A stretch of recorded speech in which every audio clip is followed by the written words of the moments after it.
Subscribe कीजिए मेरे channel maths with पूजा को और बेल आइकन को दबाना ना भूलें, जिससे आप मेरे मैथ लेक्चर्स को सबसे पहले देख सकें। मेरे वीडियो लेक्चर्स को शेयर कीजिए। Thank you. Hello students, welcome again to my channel maths with Pooja. आज के लेक्चर में हम करेंगे chapter 3 linear equations in 2 variables के 1 मार्क के क्वेश्चन। जैसा कि हमारे टॉपिक का नाम है लीनियर इक्वेशंस इन 2 वेरिएबल्स, तो 2 वेरिएबल्स में लीनियर इक्वेशन। पहले तो हम इसी कॉन्सेप्ट को समझते हैं और उससे भी पहले मैं आपको बता दूं कि this chapter is of 7 marks in total, और इसमें आपके 1 मार्क के 2 क्वेश्चन आएंगे और एक आपका लॉन्ग क्वेश्चन आएगा 5 मार्क्स का। क्लियर? तो देखते हैं अब हम क्या है ये 2 वेरिएबल्स और क्या है लीनियर इक्वेशन। एक छोटी सी इंट्रोडक्शन हम ले लेते हैं। सपोज कर लीजिए कि हमारे पास 2 अननोन क्वांटिटीज़ हैं। 2 unknown quantities means suppose Ram and Shyam are 2 friends, और एक एग्ज़ाम में राम के x मार्क्स आते हैं और श्याम के y मार्क्स आते हैं। क्लियर?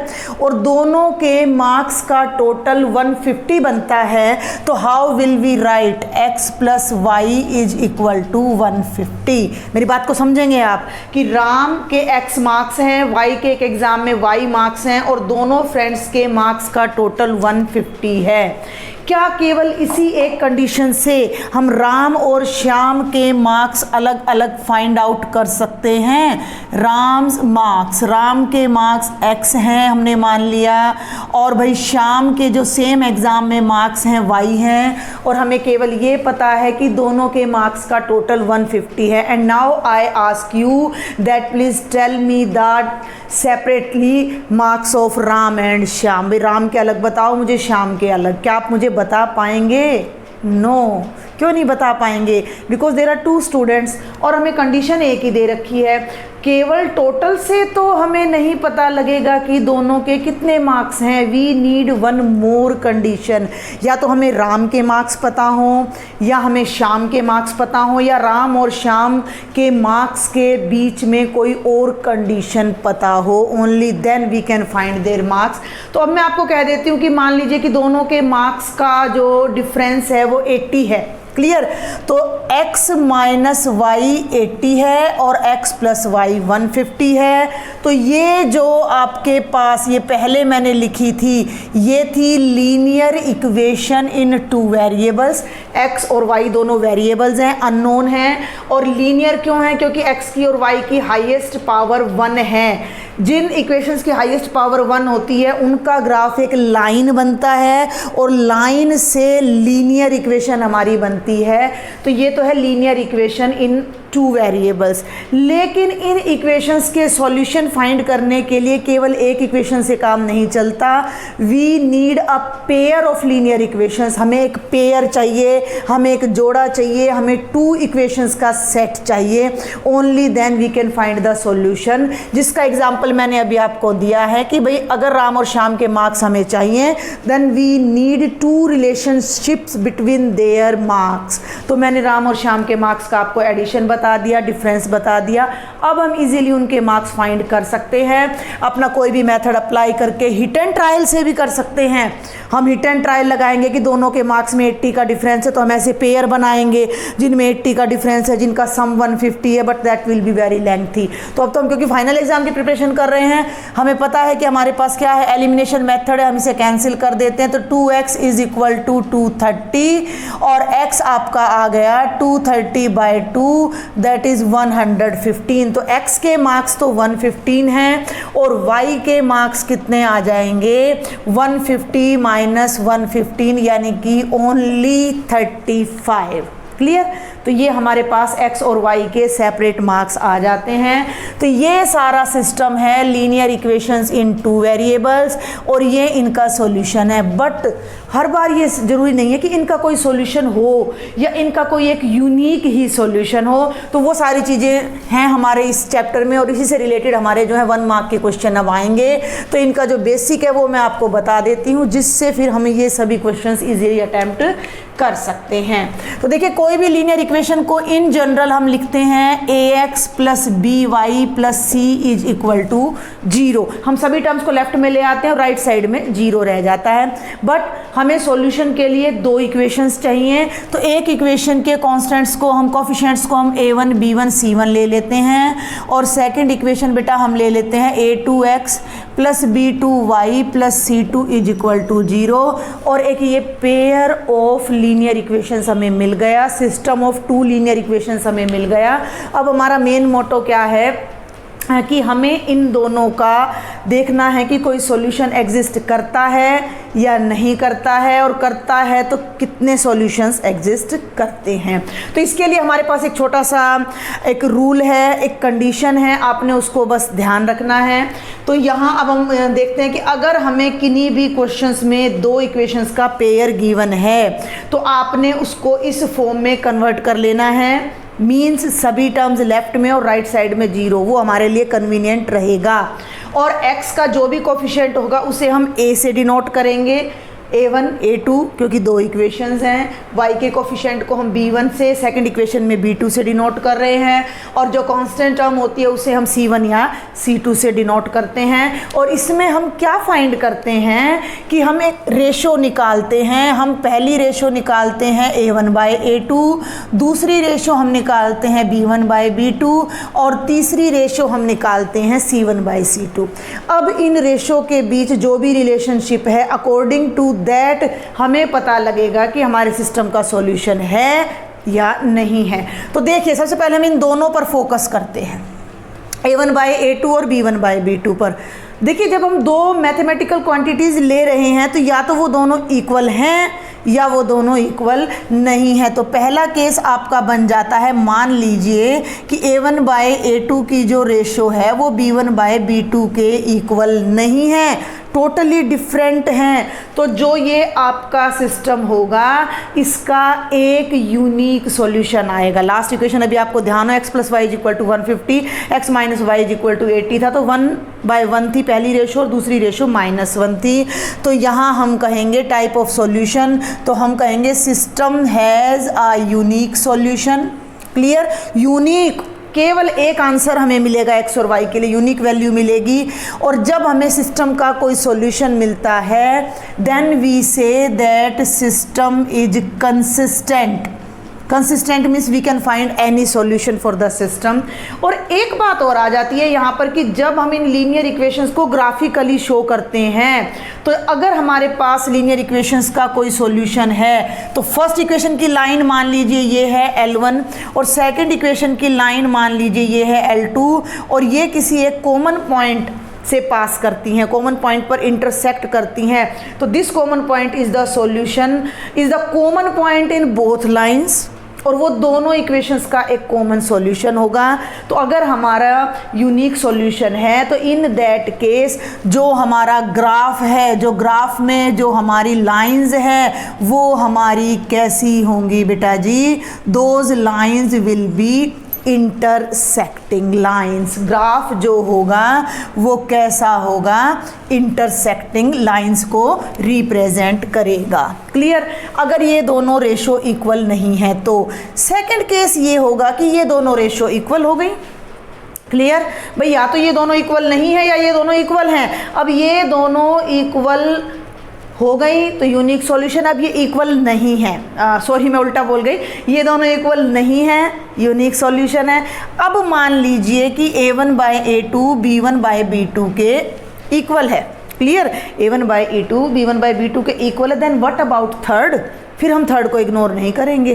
भाई ये दोनों ही अनइक्वल है तो हम थर्ड तक गए नहीं, हमें उसकी ज़रूरत ही नहीं पड़ती है। क्लियर, लेकिन जब ये दोनों इक्वल है तो इनका रिलेशन थर्ड से और देखना है। तो मान लीजिए कि ये तीनों ही रिलेशंस जो रेशोज़ हैं वो बेटा जी वो इक्वल हैं। तो a1 by a2 equal to b1 by b2 और equal to c1 by c2, तीनों इक्वल हैं। तीनों इक्वल है ना, तो आप यहाँ से एक आइडिया लगा के चलो। देखो थोड़ा सा ना आपको अपने आप भी आइडिया लेना पड़ेगा कि फर्स्ट लाइन और सेकंड लाइन की रेशो सेम है तो भैया दोनों इकट्ठी सी ही जा रही हैं एक ही साथ में। इट मीन्स जो लाइंस है ना वो आपकी क्या हो जानी है, कोइंसिडेंट, फर्स्ट लाइन का ग्राफ और सेकंड लाइन का ग्राफ कोइंसिडेंट हो जाएगा, मीन्स दोनों मिलकर एक लाइन बन जाएंगी। और जब दो लाइंस, मान लीजिए ना कि एक ग्राफ ब्लू लाइन है और दूसरा ग्राफ ब्लैक लाइन है, अब ब्लैक लाइन ने ब्लू लाइन को और ब्लू लाइन ने ब्लैक लाइन को कवर कर लिया तो पूरी इन्फिनिटी तक लाइन बन गई। और लाइन पर हमारे कितने पॉइंट्स हैं, इनफाइनाइट पॉइंट्स हैं, तो वो सारे इनफाइनाइट पॉइंट्स हमारे सॉल्यूशन होंगे। तो इन दिस केस हमारे कितने सॉल्यूशंस आ जाते हैं, इनफाइनाइट सॉल्यूशन। और सॉल्यूशन है चाहे एक हो चाहे इनफाइनाइट हो, तो इन बोथ केसेस हम कहते हैं कि हमारा सिस्टम ऑफ इक्वेशन कंसिस्टेंट है और जो हमारी लाइंस है वो कोइंसिडेंट लाइंस का ग्राफ हमारा ड्रॉ होगा। क्लियर? ये सारी बातें मैं आपको क्यों बता रही हूँ, क्योंकि एग्जाम में आपको क्वेश्चन किसी भी तरह से घुमाकर पूछा जा सकता है। आपको सिस्टम ऑफ इक्वेशन दे देंगे और पूछेंगे कि इज इट कंसिस्टेंट और नॉट, लाइंस आर इंटरसेक्टिंग और नॉट, या सिस्टम हैज ए सॉल्यूशन और नॉट। तो वो सारी बातें आपको पता होनी चाहिए। एंड थर्ड केस अब हमारा क्या बच जाता है कि भाई ये दोनों तो इक्वल हैं, A1/A2 की रेशो तो B1/B2 के इक्वल है, बट ये रेशो C1/C2 के इक्वल नहीं है। तो in that case system has no solution. और नो सॉल्यूशन का मतलब लाइंस जो खींचेंगी ना वो पैरेलल खींचेंगी, मीन्स वो कहीं भी नहीं मिलेंगी। कॉमन सॉल्यूशन का मतलब लाइंस कितने पॉइंट पर मिल रही हैं, इंटरसेक्टिंग है, एक पॉइंट पर मिल रही है, एक सॉल्यूशन है। कोइंसिडेंट है, पूरी की पूरी लाइन एक दूसरे को मिल रही हैं, तो वो हमारा क्या आ जाता है, इनफाइनाइट सॉल्यूशन आ जाता है। लेकिन जब लाइंस पैरेलल हैं, पैरेलल लाइंस कहीं भी मीट नहीं करेंगी, इनकी लड़ाई हो रही है, ये साथ साथ चल रही हैं, लेकिन एक जगह मिलेंगी नहीं, एक जगह मिलेंगी नहीं, तो कोई भी इनके बीच में सॉल्यूशन नहीं आएगा और हमारा जो सिस्टम है वो इनकंसिस्टेंट, कंसिस्टेंट बेटा, हमारा जो सिस्टम है वो हो जाएगा इनकंसिस्टेंट। और जो हमारा ग्राफ हो जाएगा वो हो जाएगा पैरेलल लाइंस का। तो ये टेबल आपके एनसीईआरटी की बुक में भी गिवन है, आप वहाँ से भी इसको देख सकते हैं। अगर ये टेबल आप कर लेते हैं तो 2 मार्क्स आपके यहाँ 1 मार्क के 2 क्वेश्चन बिल्कुल कंफर्म हो जाते हैं। तो ये टेबल आप देख लीजिएगा। अब हम फटाफट अपने क्वेश्चन देखते हैं। ये क्वेश्चन नंबर 1 सैम्पल पेपर में दिया है और इसी बेस पर मैंने अदर क्वेश्चंस यहाँ पर लिखे हैं। फॉर व्हाट वैल्यू ऑफ के, फॉर व्हाट वैल्यू ऑफ के कोई हमें कांस्टेंट दे रखा है। पेयर ऑफ लीनियर इक्वेशंस, ये एक लीनियर इक्वेशन हमें गिवन है।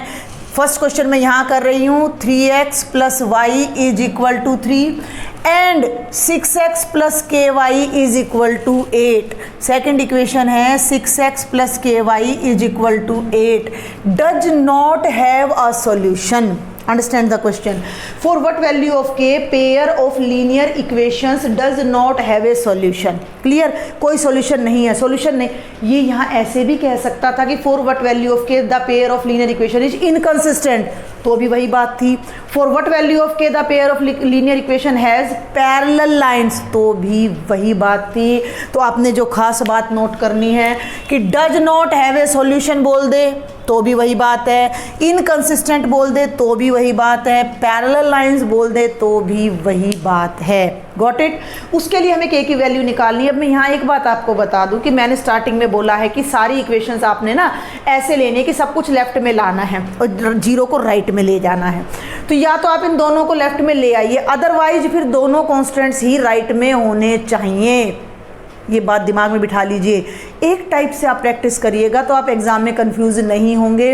वो स्टूडेंट्स खास तौर पर जिन्हें थोड़ा मैथ में अपना लगता है कि बेस हमारा थोड़ा कमज़ोर है, तो या तो कांस्टेंट टर्म दोनों ही राइट साइड में होनी चाहिए या दोनों ही लेफ्ट साइड में होनी चाहिए, अदरवाइज आपकी C1/C2 की वैल्यू रोंग आ जाएगी। क्योंकि जब हम दो चीज़ों को कंपेयर करते हैं तो उनका एक जैसा नेचर होना चाहिए ना। तो यहाँ कंप्लीट इक्वेशन भाई इधर ऐसे लेफ्ट में आ रही है, राइट में 0 है, या कंप्लीट इक्वेशन उधर आ रही है। क्लियर? तो आप चाहें तो लेफ्ट में ले आए, नहीं तो यहाँ से भी आप कर सकते हैं।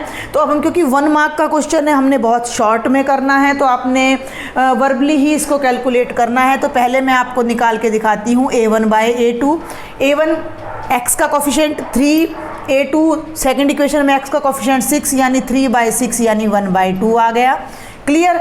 B1/B2 भाई तो b1 बाय b2, यहाँ y का कोफिशिएंट 1 है और यहाँ y का कोफिशिएंट k है तो 1 बाय k। और बेटा जी c1 by c2, c1 by c2 क्या आ जाएगा 3 बाय 8। ये तीनों रेशो आ गई। व्हाट इज़ द क्वेश्चन कि हमारी k की किस वैल्यू के लिए सिस्टम का कोई सॉल्यूशन नहीं है। उसके लिए क्या होता है कि a1 by a2 must be equal to b1 by b2 but must not equal to c1 by c2। तो ये तीनों चीज़ें आपने यहाँ पर ध्यान देनी है। तो देखिए ये सब रफ में चलेगा आपका काम। तो हम करेंगे a1 बाय a2 इक्वल होना चाहिए b1 बाय b2 के, must not equal to c1 by c2। इन वैल्यूज़ को यहाँ पुट कर दीजिए। 1 बाय 2 इक्वल होना चाहिए 1 बाय k के, और 1 बाय k इक्वल नहीं होना चाहिए 3 बाय 8 के। Got it. तो अब यहाँ पर एक रिलेशन ये बनता है और एक रिलेशन ये बनता है। पहले इन दोनों को ले लेते हैं हम। जब हम इन दोनों को लेते हैं तो 1 by 2 is equal to 1 by k, cross multiply करेंगे तो k की वैल्यू आ जानी चाहिए 2, k की वैल्यू 2 आनी चाहिए। अब हम इन दोनों को पिक करते हैं कि 1 by k is not equal to 3 by 8। ध्यान देंगे k उधर जाएगा और 8 इधर आएगा तो 8 is not equal to 3k। 3 को डिनोमिनेटर में ले आइए तो k must not be equal to 8 by 3। ये दोनों बातें हमने ध्यान रखनी है कि k की वैल्यू 8 बाय 3 नहीं होनी चाहिए और k की वैल्यू 2 होनी चाहिए। इन दैट केस हमारा जो सिस्टम है उसका कोई सॉल्यूशन नहीं होगा और हमारा जो सिस्टम है वो इनकंसिस्टेंट होगा। ये टेबल आप अपनी नोटबुक में बना लीजिएगा, ठीक है भाई, ताकि आप इसको देख देख कर ईजिली क्वेश्चंस को कवर कर सकें। चलिए अब हम आगे चलते हैं। आई थिंक ये क्वेश्चन आपको समझ आया है। फिर भी अगर कोई डाउट रहता है then please write me in the comment box. Question number 2 देखिए, अब यहाँ पर k के प्लेस पर c आ गया है। k के प्लेस पर c आ गया है। For what value of c pair of linear equations, for what value of c linear equations क्या हैं, cx minus y is equal to 2 and 6x minus 2y is equal to 3 will have infinitely many solutions। मैं यहाँ लिख देती हूँ साथ में infinitely many solutions के लिए a1 by a2 is equal to b1 by b2 is equal to क्या होना चाहिए c1 by c2। क्लियर। तो यहाँ अब हम फटाफट से a1 by a2, देखो आपको पता होना चाहिए x का कोफिशिएंट a1, y का कोफिशिएंट b1 पहली इक्वेशन में और कांस्टेंट टर्म c1। ठीक है भाई, x का कोफिशिएंट a2 b2 हो जाएगा -2, c2 हो जाएगा 3। ये बात मैं पहले ही बता चुकी। कांस्टेंट टर्म या तो दोनों राइट में होनी चाहिए या दोनों ही लेफ्ट में। तो पहले हम ये चेक करते हैं a1 by a2, a1 c है, a2 6 है। ठीक है भाई। अब आप निकाल लीजिए b1 बाय b2, b1 -1 है, b2 -2 है। साइन का ध्यान जरूर रखना है, आपने इनमें से किसी माइनस की गड़बड़ कर the answer will be wrong. तो माइनस से माइनस कैंसिल हो गया, 1 बाय 2 आ गया। और भाई c1 बाय c2 आपका क्या है 2 बाय 3 आ रहा है। अब ये तीनों आपके बराबर होने चाहिए, बराबर होने चाहिए। तो इसको यहाँ पर पुट कर दीजिए, c by 6 is equal to 1 by 2 is equal to 2 by 3। ठीक है। थोड़ा सा आप ध्यान दें कि भाई 1 बाय 2 तो 2 बाय 3 के इक्वल कभी भी नहीं हो सकता। Got my point. ये वैल्यू तो इसके इक्वल कभी भी आएगी नहीं। तो अगर आप c के प्लेस पर कुछ भी रख लीजिए, मान लीजिए हम इन दोनों को सॉल्व भी कर लेते हैं और c के प्लेस पर 3 आ भी जाता है तो फर्स्ट 2 रेशो इक्वल आएंगी, लेकिन थर्ड रेशो तो इक्वल बिल्कुल ही नहीं आ रही है। और जब थर्ड रेशो इक्वल नहीं आ रही है तो हमारे इनफाइनाइटली मैनी सॉल्यूशंस मिलेंगे नहीं। तो कोई भी जो हमारी वैल्यू है, नो वैल्यू, c की हमें कोई ऐसी वैल्यू नहीं मिलती है जिसके लिए हमारी तीनों रेशो इक्वल हो जाएं और हमारे सिस्टम के इनफाइनाइट सॉल्यूशंस हमें मिल जाएं। चलिए आगे चलते हैं भाई। हम क्वेश्चन नंबर 3 क्या है हमारा, for what value of k, for what value of K do the equations represent coincident lines. तीनों क्वेश्चन अलग अलग आ गए हैं, यहाँ कोई सॉल्यूशन नहीं है, मींस आपका जो सिस्टम है वो इनकंसिस्टेंट है या पैरेलल लाइंस है। इनफाइनाइट सॉल्यूशंस हैं, सिस्टम कंसिस्टेंट है, कोइंसिडेंट लाइंस हैं। और यहाँ पर आपका फिर से देखिए कोइंसिडेंट लाइंस हैं, यानी कि सिस्टम के क्या आ जाते हैं, इनफाइनाइट ही सॉल्यूशंस यहाँ आ जाते हैं। तो 3x minus y plus 8 is equal to 0 और 6x माइनस के वाई इज इक्वल टू -16। अब इस क्वेश्चन में आपने ध्यान देना है कि ऊपर वाले जो लीनियर इक्वेशन है उसमें तीनों टर्म्स लेफ्ट में है, राइट में 0 है।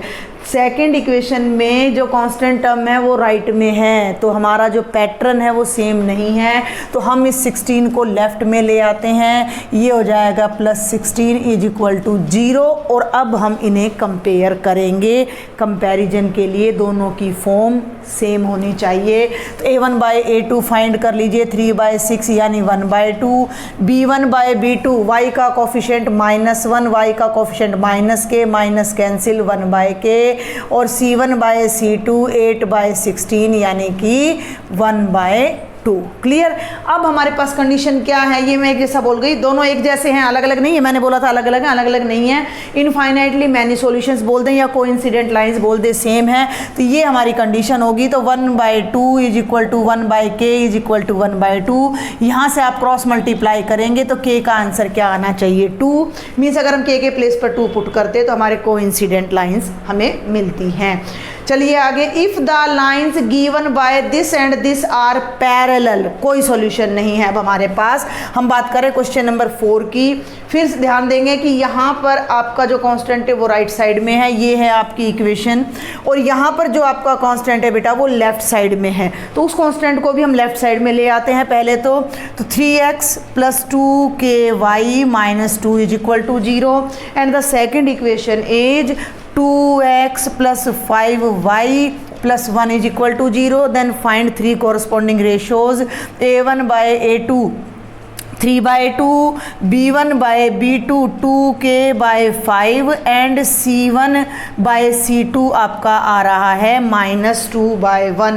अब ये कहता है कि लाइंस पैरेलल है। पैरेलल मीन्स कोई सॉल्यूशन नहीं है, मीन्स हमारी जो कंडीशन है वो क्या थी कि a1/a2 must be equal to b1/b2 and must not equal to c1/c2, जो कि हमारे सेम क्वेश्चन नंबर 1 की तरह हैं। आपने ये बात ध्यान रखनी है कि ये क्वेश्चन नंबर 1 और क्वेश्चन नंबर 4 सेम है, और क्वेश्चन नंबर 2 और क्वेश्चन नंबर 3 आपके बिल्कुल सेम लाइन पर हैं।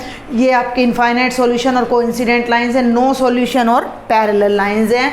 तो ये आपके सैम्पल पेपर पर बेस्ड क्वेश्चन आ जाता है। a1/a2 हो गया 3/2, ये हो गया 2k/5 is not equal to -2/1। देखिए जनरली तो आपकी क्लास में हमें जस्ट k की वैल्यू फाइंड करनी है। पहले क्वेश्चन में भी आप केवल k की वैल्यू जो इक्वल टू 2 आ रही थी उसको शो कर सकते हो, नॉट इक्वल टू को आप स्किप कर सकते हो। तो ये दोनों को जब हम कंपेयर करते हैं, दीज 2 आर इक्वल, इन्हीं के हेल्प से हम k की वैल्यू फाइंड करेंगे। तो 5 को इधर ले आए, 5 × 3 और 2 को डिनोमिनेटर में ले आए, into 2 × 2 is equal to k। तो 15/4 इज इक्वल टू k। तो k की जो वैल्यू है वो 15/4 होनी चाहिए। बट अगर आप इसको भी मेंशन कर देते तो आपके मार्क्स, देखिए ना तो यहाँ पर आपके मार्क्स डिडक्ट होंगे, ना वहाँ आपको एक्स्ट्रा मार्क्स मिलने वाले हैं। तो यहाँ आप ये शो कर दीजिए कि k is not equal to 5 उधर जाएगा, -10/2 यानी -5। तो k must not be equal to -5 and k must be equal to 15/4। तो एक्चुअल में क्योंकि हमें इसको डील ही नहीं करना है कि ये बराबर ही नहीं है, यहीं पर बराबर आ रहे हैं, यहाँ तो आ ही नहीं रहा है, तो k की वैल्यू हम 15/4 लिखते हैं, वो भी सफिशियंट है। और फर्स्ट क्वेश्चन में अगर हम k की वैल्यू को 2 लिख देते हैं, नॉट इक्वल टू को आप छोड़ दीजिएगा, तो भी आपका काम चल जाएगा। चलिए अब हम करते हैं क्वेश्चन नंबर 5 इसी सीरीज में। राइट द कंडीशंस, देखिए अब ये जनरल आ गया है, right the conditions for which system of linear equations a1x + b1y + c1 is equal to 0 and a2x + b2y + c2 is equal to 0 has no solution. इसी बात को ये ऐसे भी कह सकता था कि this system is inconsistent. Video की स्टार्टिंग में मैं आपको ये करवा चुकी हूँ। नो सॉल्यूशन का मतलब a1/a2 is equal to b1/b2 is not equal to c1/c2। Direct ये रेड पेन से मैंने इसलिए लिखा है कि यही क्वेश्चन मॉडिफाई होके ऐसे भी आ सकता है कि right the condition for which the system is consistent with unique solution. Consistent में दो केस होते हैं, एक यूनिक सॉल्यूशन होता है, एक इनफाइनाइटली मैनी सॉल्यूशन का। तो यूनिक के लिए मैंने आपको क्या बताया था, a1/a2 is not equal to b1/b2। अगर इनफाइनाइटली मैनी सॉल्यूशन का आ जाए तो a1/a2 is equal to b1/b2 is equal to c1/c2। आगे चलते हैं question number 6।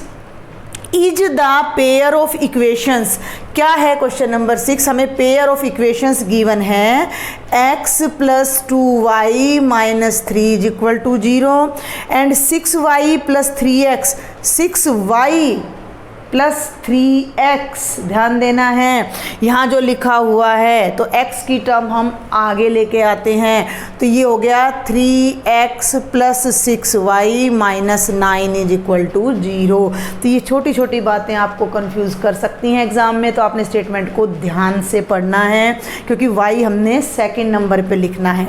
Is the pair of equations consistent, तो हम फटाफट से a1/a2 और b1/b2 फाइंड कर लेते हैं। a1/a2 x का कोफिशिएंट ये 1/3, भाई b1/b2 आ गया 2/6 यानी 1/3, ये तो दोनों इक्वल आ गए। अब ये दोनों इक्वल आ गए तो हमें कंसिस्टेंसी के लिए थर्ड भी चेक करना पड़ेगा, तो c1/c2 हो गया -3/-9, 3 1 जा 3, 3 3 जा 9, अगेन 1/3। तो हमारे पास क्या आ गया, because a1/a2 is equal to b1/b2 is equal to c1/c2। तो सिस्टम के कितने सॉल्यूशंस हो गए, इनफाइनाइटली मैनी सॉल्यूशंस।